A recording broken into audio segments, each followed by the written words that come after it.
অবশ্যই খেয়াল রাখবেন।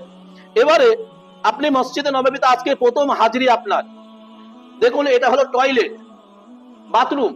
তো এই বাথরুম এটা পুরুষদের, এরকম মহিলাদেরও আছে। তো সেই কত নাম্বার টয়লেট, এটাও একটা আপনার কিন্তু চিহ্ন স্বরূপ রাখতে পারেন। টয়লেট ওখানে মসজিদে নববীর মধ্যে যত টয়লেট গুলো আছে সব এইভাবেই রাখা আছে। উপরে শুধু একটা বিল্ডিং মতো রাখা আছে, গেট করা আছে, ও দিয়ে নিচেই যাবেন, নিচেই গেলে আপনার কিন্তু টয়লেটটা সেখানে ব্যবস্থা করা আছে।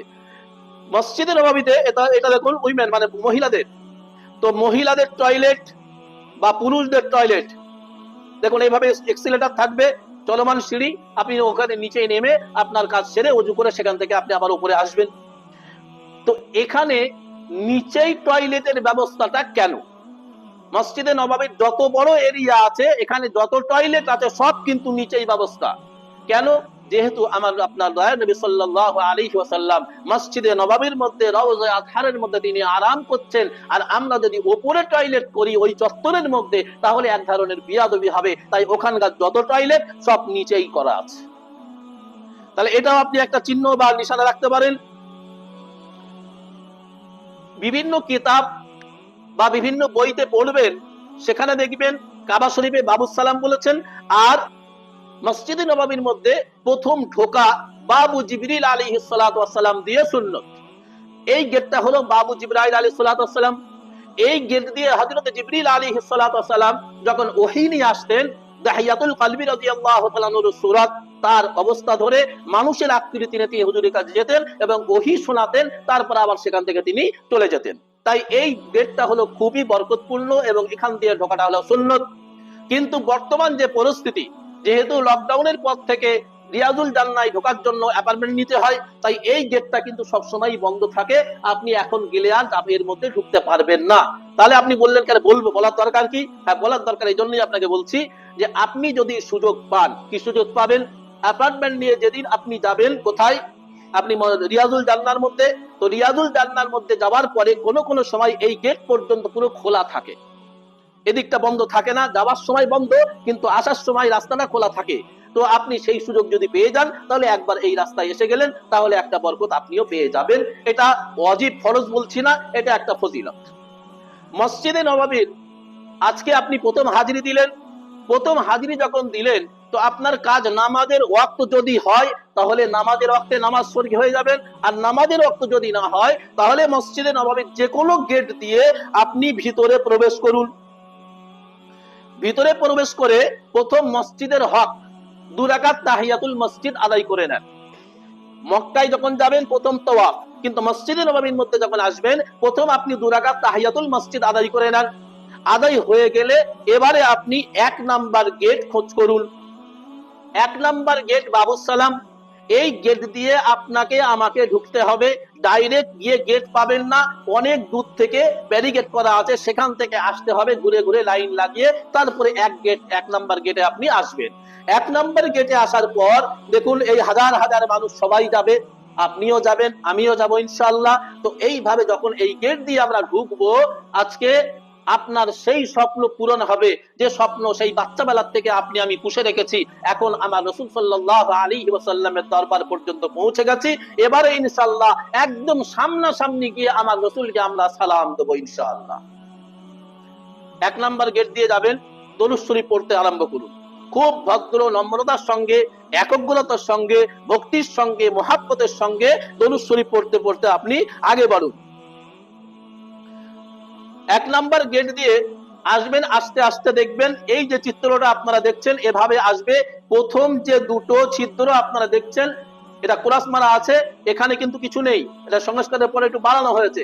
তাই তারপরে ওই 2 নাম্বারে যেখানে মার্ক করা আছে, ওই সোজাসুজি যাবেন, গিয়ে দেখবেন একটা গোল্ডেন বড় বাসন মতো আছে, তার মধ্যে ছিদ্র আছে। এই সোজাসুজি আমার আপনার দয়ার নবী সাল্লাল্লাহু আলাইহি ওয়াসাল্লাম তিনি আরাম করছেন। আমি কিন্তু এখন ওয়ানলি পুরুষদের জন্য বলছি, মহিলাদের জন্যও বলবো। তো এই সোজাসুজি যখন যাবেন, গিয়ে আপনি কি করবেন? সালাম পেশ করবেন। কাকে সালাম পেশ করবেন? আমার আপনার দয়ার নবী সাল্লাল্লাহু আলাইহি ওয়াসাল্লামকে। রাসূলুল্লাহ সাল্লাল্লাহু আলাইহি ওয়াসাল্লাম বললেন, রাসূলুল্লাহ সাল্লাল্লাহু আলাইহি ওয়াসাল্লাম বললেন যে যারা আমার কবর শরীফে এসে জিয়ারত করবে, আমাকে সালাম পেশ করবে, আমি তাদের সালাম শুনবো এবং তার জবাব দেব। আমরা কি কোনোদিন ধারণা করেছিলাম যে আল্লাহ আমার সেই দিন এনে দেবে? যে আমার রসুলকে তো আমরা পাইনি, আমার রসুল তো আজ থেকে 1450 বছর আগে ইন্তেকাল করেছেন। সমস্ত উলামা একমত যে আমার রসুল ইন্তেকাল করেছেন এবং তিনি রওজায়ে আতহারে হায়াতে আছেন। আল্লাহর পক্ষ থেকে তাকে রুজিও দান করা হয়, রুজিও দেওয়া হয়। তো আমার রসুল যখন হায়াতুন নবী, তখন আমরা সেখানে গিয়ে যখন সালাম পেশ করব, আমার রসুল আমাদের সালাম শুনবেন এবং তার জবাব দেবেন ইনশাআল্লাহ। তো এই হাদিস আমরা ওখানে গিয়ে মনে করব এবং ওই সোজাসুজি দাঁড়িয়ে আমার রসুলকে মনে করব যে আমরা সালাম পেশ করছি, আমার রসুল আমাকে সালামের জবাব দিচ্ছেন। ওলামারা লিখেছেন যে আমি যখন আমার রসুলকে সালাম দিলাম, তো আমার রসুল আমার সালামের জবাব দিয়েছেন, এটা কবুল হলো কি হলো না, আমার রসুলের জবাব দিয়েছেন কি দেননি, এটা কি আমরা বুঝতে পারবো? বুঝতে পারবো? আমরা অবশ্যই বুঝতে পারবো। ওলামারা বলছেন যে যখন আপনারা সালাম পেশ করবেন, এই সালাম পেশ করার পর আপনাদের শরীরের মধ্যে 4টে নিশানা ফুটে উঠবে। এই 4টের মধ্যে যে কোনো একটা নিশানা যদি আপনার শরীরের মধ্যে আসে, তাহলে নিঃসন্দেহ ধরে নেবেন যে আপনার সালাম আমার রসুল শুনেছেন এবং তার জবাবও দিয়ে দিয়েছেন। সুবহানাল্লাহ। 1 নাম্বার, আপনি যখন আমার রসুলকে সালাম পেশ করবেন, কিভাবে পড়বেন? আসসালাতু ওয়াসসালামু আলাইকা ইয়া রাসূলুল্লাহ, আসসালাতু ওয়াসসালামু আলাইকা ইয়া নবিয়্যাল্লাহ, আসসালাতু ওয়াসসালামু আলাইকা ইয়া হাবিবাল্লাহ, আসসালাতু ওয়াসসালামু আলাইকা ইয়া খায়রি খালকিল্লাহ, আসসালাতু ওয়াসসালামু আলাইকা আইয়ুহান নাবিয়্যু ওয়া রাহমাতুল্লাহি ওয়া বারাকাতুহু। তো আপনি এই সালাম যখন পেশ করবেন, আমার রসুল শুনেছেন, তাহলে জবাব দিয়েছেন। নিশানা কি? নিশানা হচ্ছে যখন আপনি সালাম পেশ করবেন, প্রথম নাম্বার হলো যে আপনার শরীরের লোমগুলো যদি খাড়া হয়ে যায়, তাহলে নিঃসন্দেহ ধরে নেবেন আল্লাহ রসুল সাল্লাল্লাহু আলাইহি ওয়াসাল্লাম আমাদের সালামের জবাব দিয়ে দিয়েছেন। দ্বিতীয় নাম্বার, আপনি যখন সালাম পেশ করবেন, এই সালাম পেশ করার পর হুজুর যখন সালামের জবাব দিয়ে দেবেন, তো আপনি যত কঠোর দিল হন না কেন, আর আপনার দিল যদি পাথরের মতো হয়ে যায় না কেন, তবু আমার রসুল যখন সালামের জবাব দিয়ে দেবেন, আপনার চোখের পানি কিন্তু আর ধরে রাখতে পারবেন না। 3 নাম্বার, আপনার যখন সালাম কবুল হয়ে যাবে, হুজুর যখন সালামের জবাব দিয়ে দেবেন, তো তখন দেখা যাবে যে আপনার অন্তরে একটা শান্তি অনুভব হবে, যে শান্তি ইতিপূর্বে আপনি আর কোনোদিন পাননি। 4 নাম্বার, আপনি যখন সালাম দিয়ে বাইরে বেরিয়ে আসবেন, বাইরে বেরিয়ে আসার পরে দেখবেন যে আল্লাহ রসুল সাল্লাল্লাহু আলাইহি ওয়াসাল্লাম সালাম দিয়েছেন, হুজুর সালামের জবাব দিয়ে দিয়েছে। উদাহরণ দেওয়া হয়েছে যে আমাদের একটা বাচ্চা, সে যদি বাপের কাছে কিছু চায় আর বাপ যদি না দেয়, তাহলে সেই বাচ্চাটা কি করে? ফুপিয়ে ফুপিয়ে কাঁদতে কাঁদতে তার পিছন পিছন ঘুরে বেড়ায়। তো বলছেন যে সালাম যখন কবুল হয়ে যাবে, হুজুর যখন সালামের জবাব দিয়ে দেবেন, 4 নাম্বার নিশানা হলো সে যখন সালাম দিয়ে হুজুরের রওজা থেকে বার হবে, সে ভিতর থেকে ফুপিয়ে ফুপিয়ে কান্নার ভাব আসবে, এই কান্না বন্ধ করতে পারবে না।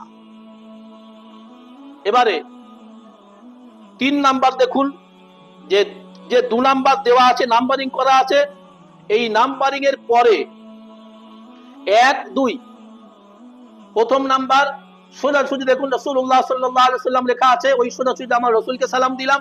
তারপরেই আছে দুটো একসঙ্গে।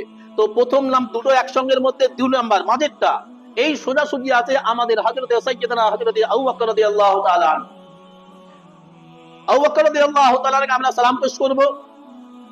আর এটা আমি বলি যে কেন করব, এটা আমাদের একটু জানতে হবে। এই কেন করব যদি জানি, তাহলে কিন্তু ওনার সালামটা আমরা আন্তরিকতার সঙ্গে এবং মহব্বতের সঙ্গে দিতে পারবো। আর কেন যদি না জানতে পারি, তাহলে সকলেই সালাম দিয়ে বেরিয়েছে, আমিও সালাম দিয়ে বেরিয়ে যাব, ভক্তি কিন্তু সেই ভক্তি আর আসবে না। আসুন, সাইয়্যিদানা হযরত আবু বকর রাদিয়াল্লাহু তাআলা আনহু, আমার রাসূলের সঙ্গে তার মিল এবং মহব্বত, আমার রাসূলের সঙ্গে তার মিল কি আছে?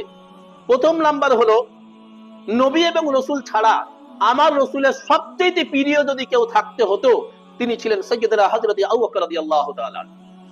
তার সম্বন্ধে বলা হয়েছে, নবী এবং রাসূল ছাড়া সমস্ত বিশ্বের মানুষের ঈমান যদি এক পাল্লায় রাখা হয়, আর সাইয়্যিদুনা হযরত আবু বকর রাদিয়াল্লাহু তাআলার ঈমান যদি এক পাল্লায় রাখা হয়, তো আবু বকর রাদিয়াল্লাহু তাআলার ঈমানের পাল্লা কিন্তু ভারী হয়ে যাবে। 3 নাম্বার, সাইয়্যিদুনা হযরত আবু বকর রাদিয়াল্লাহু তাআলার আরেকটা বড় নিশানা, যে ইন্তেকাল করার পর আমার রসুলের পাশেই জায়গা পাওয়া, আমার রসুলের পাশেই তার রওজা হওয়া, এটাই হলো সবচেয়ে বড় লক্ষণ, হলো যে আমার রসুলের সবচেয়ে প্রিয় যদি সাহাবা থাকতে হতেন তিনি ছিলেন হযরত আবু বকর রাদিয়াল্লাহু তাআলা। সাইয়্যিদনা হযরত আবু বকর রাদিয়াল্লাহু তাআলা রাসূলুল্লাহ সাল্লাল্লাহু আলাইহি সাল্লামকে যে ভালোবাসতেন, একবার বললেন হযরত ছেলেকে, হযরত আবু বকর রাদিয়াল্লাহু ছেলেকে, যে বেটা আব্দুল্লাহ, তোমার আব্বাকে গিয়ে বলো তোমার আব্বার একটা রাত্রির ইবাদত যদি আমাকে দিয়ে দেয় তো আমি আমার সারা জীবনের ইবাদত তোমার আব্বাকে দিয়ে দেবো।